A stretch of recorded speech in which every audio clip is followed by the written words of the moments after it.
Today I'm going to show you a video on how to install the Oberon Performance levers. The levers, when they arrive to you, will be in a box like this, and that box will contain instructions, fitting, which we're going to cover in this video. It also obviously will include the product. This one is an all black adjustable custom lever. We'll be fitting custom levers to this bike, but they will have an orange switch, so that's the clutch lever for this bike. As I say, the instructions are included.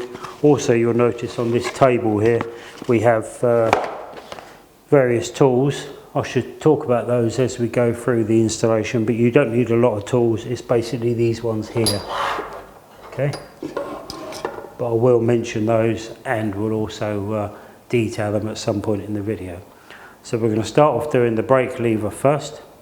Once we've fitted the brake lever, if we need to go for any additional detail, I'll cover that in an insert, and the same with them when we move on to the clutch lever, I should do the same.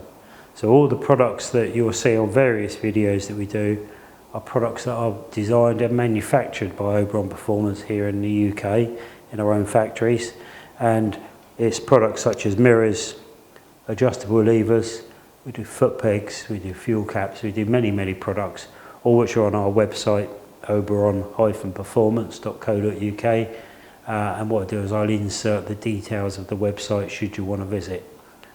So what we'll do is now we'll get on and we'll start with the brake lever first. Okay?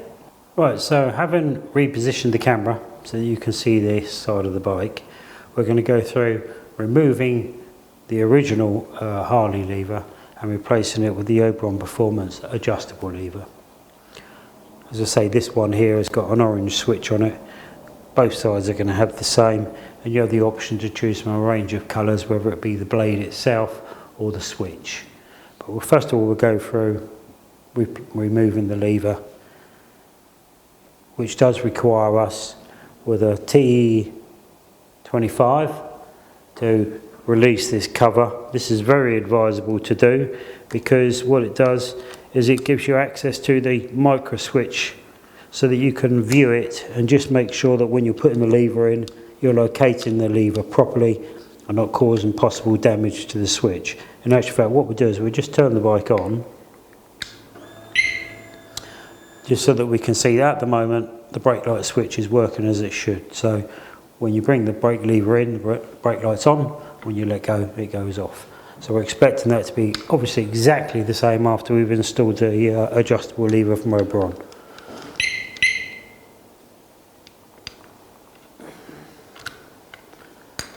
What I'll do is I'll remove this cover, go through exchanging the lever for the adjustable, and then after that we've gone through how you physically fit the lever, what we'll do then is we'll put an insert video showing you exactly what I can see and what it allows you to check whilst you're fitting the lever.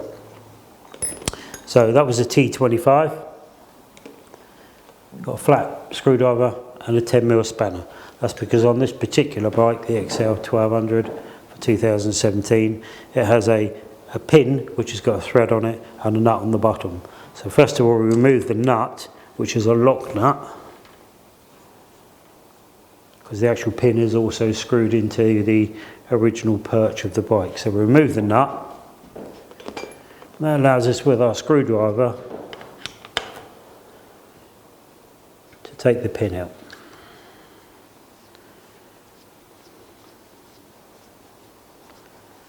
So let's now come out the thread. So what we'll do is we'll just steady the lever while we extract that, rather than just pulling the lever straight out, because what we want to do now is rotate it off of the micro switch,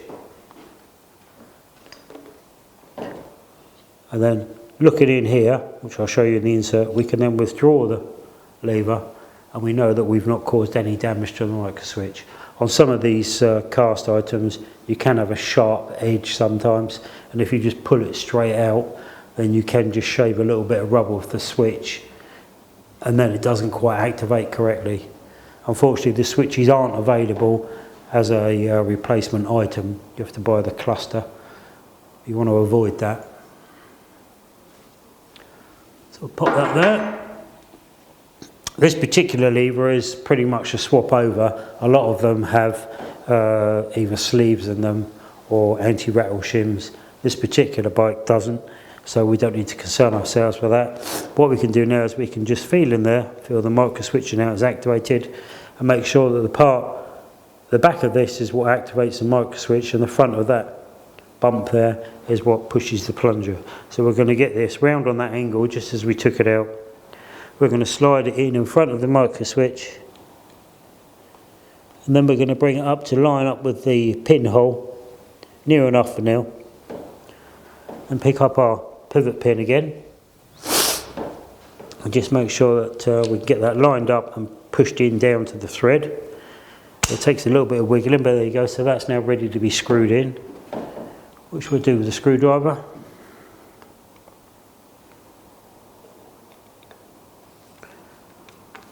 When you do this pin up, there's no need to do it excessively tight. If you did, for example, really tighten it, there is the risk of pinching this perch onto the lever. You don't want that, because you'll lose the nice free play that it currently has. Look, operates nicely. So what we'll do, we'll just switch it back on. So we're expecting the brake lights not to be on, which they're not, but should be when we operate the lever, like that. And we let go, they should go off again.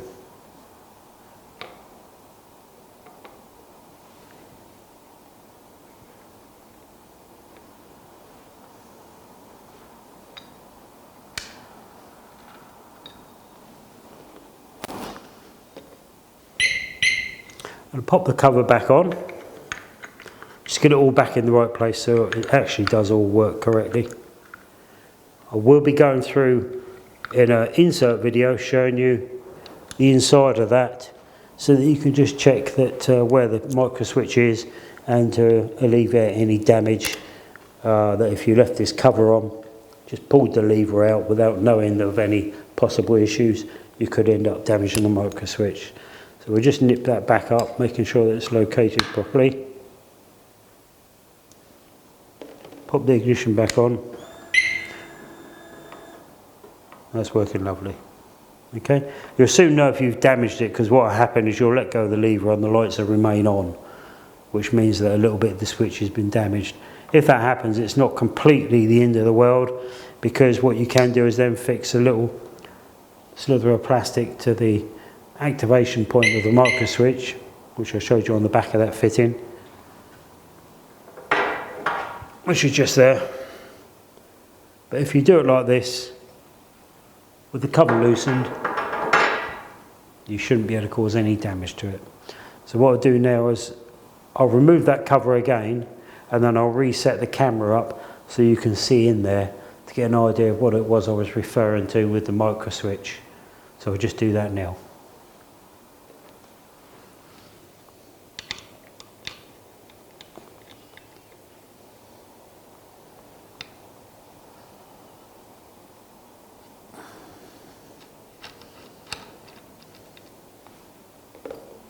I'll also pop that nut back on the pin so it doesn't get forgotten later.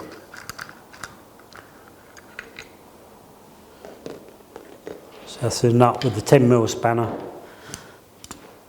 There's a lock nut for this pin.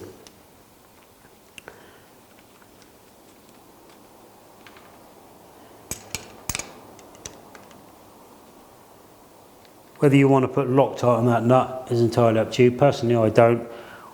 We've never had a pin or a nut get lost, because the nut is designed to be a lock nut, so it doesn't actually hold that pin in as such. It stops it from rotating and becoming loose. So now we'll go on to move the camera, have a look at that detail, and when we've done that, perhaps I'll give you the detail of the nut underneath as well, and then we'll move on to the clutch side.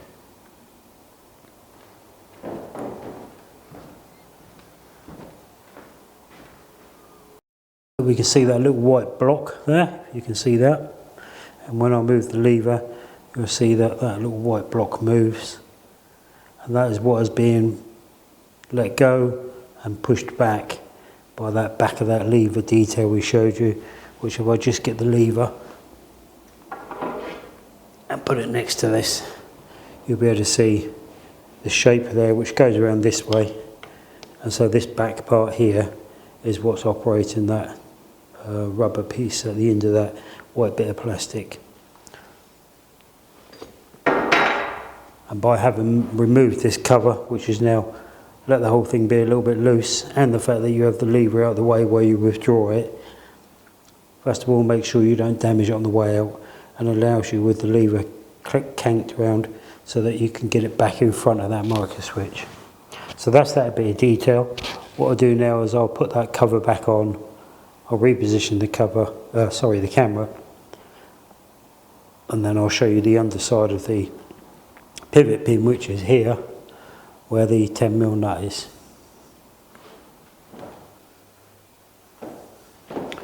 Right, again reposition the camera. Hopefully you can see that just there's a 10mm nut. That's what we undid to loosen the pin, and obviously remember to put back on. What we'll do now is we'll go around and we'll start on the clutch side.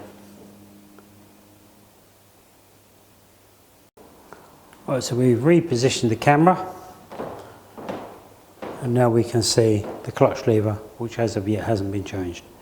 What I have done on this during the break is I've loosened the cable adjuster down here, which again I'll show you in a minute on a separate video, so that allows the cable to be slack on a cable operated clutch, so that you've actually got room left to be able to take the pin out, remove the lever without having to try and operate the clutch to get the lever out. So the first thing is that we take off the circlip that's underneath. I'll show you that once it's off, because it is a very, very small circlip, and for that we use a very particular set of circlip pliers which have quite small pins on the end. The holes in the clips are about 1.2mm, and so they're quite tricky to get in, especially if you don't have pivot pins here that are small enough to go into the circlip underneath. So we'll have a go at getting that clip off, which is tricky. Just make sure these pins are, and then remove it on there. So it's a very small circlip, as I say. You have to be careful you don't overstretch it too. So we'll just put this on the table for a minute. So we've got it ready to put back on.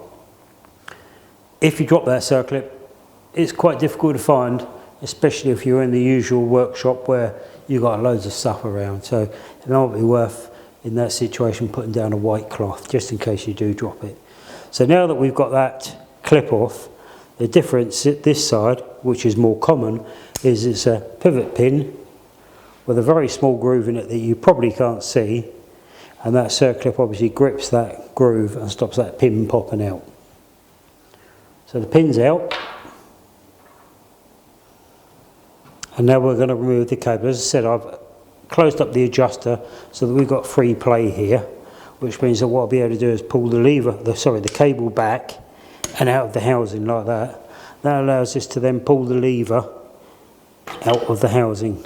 All right? Now with this, the micro switch on this particular one is at the back, and so it's operated by when this closes, it's telling the bike the lever's pulled in, which gives you your start and gear function. So when you do take it out, just keep it round that way, as I did when you're putting it in and taking it out, so you aren't sort of pushed down against the micro switch. Nowhere near as crucial this side, but it's just worth being aware.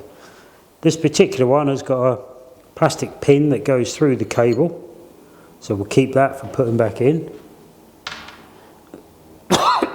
It also has a bush in here which you won't be able to see at the moment, I think, which you push your finger in there, you might have to use a screwdriver. You can push it back enough so that you can then get hold of the top hat piece and take it out. Okay, so that's the spacer. Then in addition to that, this particular lever does have the anti-rattle shim on the underneath. Now, as I say, because the levers are very loose fit in there, it's the way they're made, that's mainly to allow for the draft angle of casting. They've added this anti-rattle shim, I believe they call it, which if you take off, you'll find on the replacement Oberon lever, there's a pocket to put it back on, just here, and we supply a nut for a bolt for it. That is I believe a 2.5mm Allen socket. So I just need to get a screwdriver, Phillips screwdriver. The only one I don't seem to have on my bench, so I'll just grab one.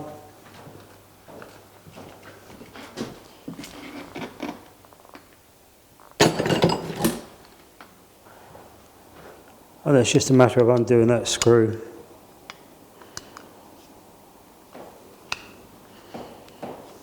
Removing the anti-rattle shim. Pop the screw back in the lever.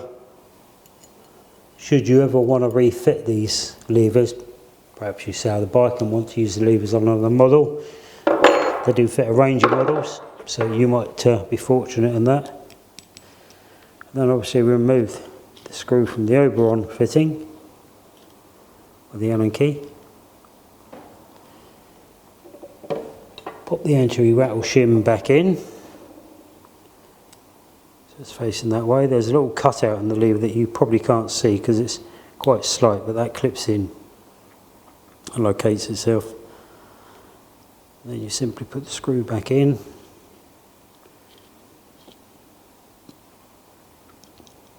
Do it up as least as tight as the other one. The actual frame itself ends up holding that screw in. So again, you don't necessarily need to put Loctite on it, but that's entirely up to you. We'll then put the sleeve back in, back into the hole that pivots there.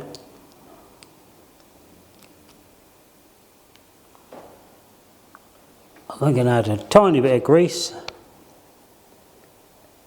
which I had actually already done to the lever on the other side and didn't show you, so forgive me for that, but it's just worth just putting just enough on so you've got some lubrication back, and maybe a little bit on the inside of the cable. So now we're going to go in the reverse order.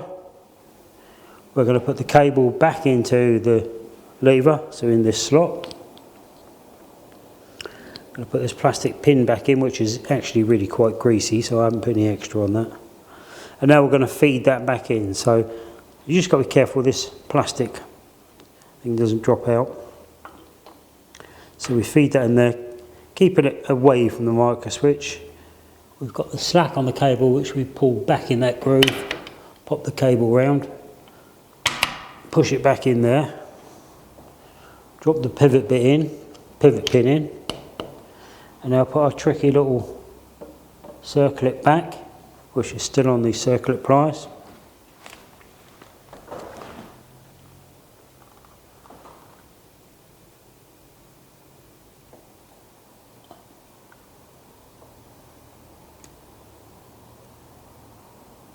Yep, that's probably on there. We'll give this a little bit of a wipe off for later. It's just wipe my hands. So again, that's the lever fitted. Put it to the stock position, 4 or 5. And now what we're going to do is we're going to take the slack back out of that cable. Now I did measure what it was before, but just in case you don't know, what I'm going to do is I've left it loose. And I'll show you this adjuster in a moment in a separate video, and I'll also show you the circlip underneath. I'm going to adjust that until this gap is reduced to virtually nothing, which will take me a few minutes because they're a little bit awkward to get to. I might just pop a spanner on it because it will save some time while you're watching.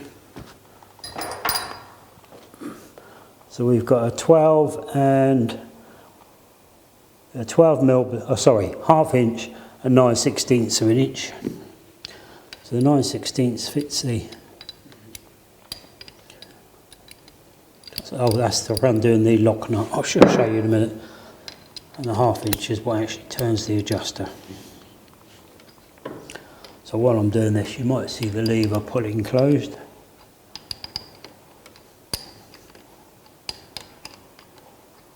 I generally set the gap down, get some feeler gauges to about 1.5mm. Well, in fact 1.5mm is what I use. What I do is I'll bring that so it looks close. I'll pick up the feeler gauges which I've set to 1.5mm. I'll just bed the cable and everything back in. You can see at the moment that's nowhere near enough, so I'll keep adjusting until I feel that start to grip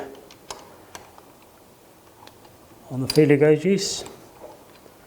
This is an easy way to do it, because what it makes sure is that you have got some free play. Well, I've just got that there. So you have got some free play, look, which appears to be a lot less than 1.5 mil, but that is. And then that gives you a nice acting clutch. I'm not going to bother doing that, locking that up just yet, because when I put the camera on, I'll show you where it is, because it's under a rubber boot. So we'll leave that down there. And then that's your clutch lever fitted, which now you have a pair. You can obviously put your clutch lever as close as you like, that will still activate the starting gear function. The position of the switch varies a little bit. Most of the time you can go down to the smallest adjustment. Sometimes you can only limit yourself to 2 or 3, but at 3, which is why I normally have it, it's lovely. And I say the normal position, which is there, it's just a little bit too much for the fold in my particular fingers. Some people actually go and they have it further out because they've got bigger hands. So I'll put that back to stock, and I'm going to turn the camera off, move it so you can see that adjuster, and then we'll just run through that. Okay.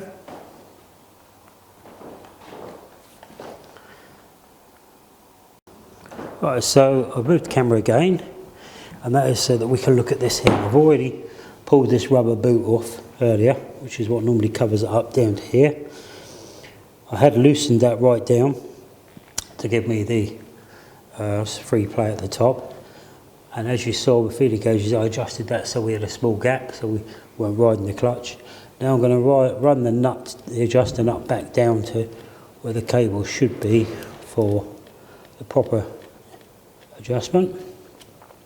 And then with the 2 spanners, the 1/2 inch and the 9/16, the 1/2 inch holding the collar, and that just to make sure the nut's firmly tightened up. I generally just pull the spanners together till they go solid, and then we'll feed that back over, which will take me a little bit of time because they are quite tight. So I don't really think there's any need for you to watch the whole process of that, but just to give you an idea.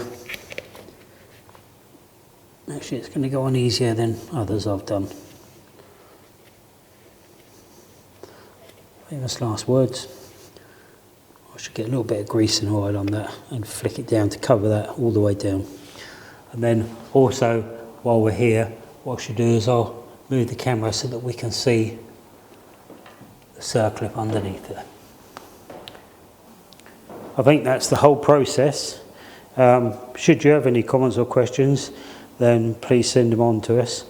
Our email address is admin@oberon-performance.co.uk, and I'll see if I can add that over the video so that should you want to contact us any time. And then hopefully you enjoy a nice new set of Oberon adjustable levers, which should improve your riding, especially when you're in traffic.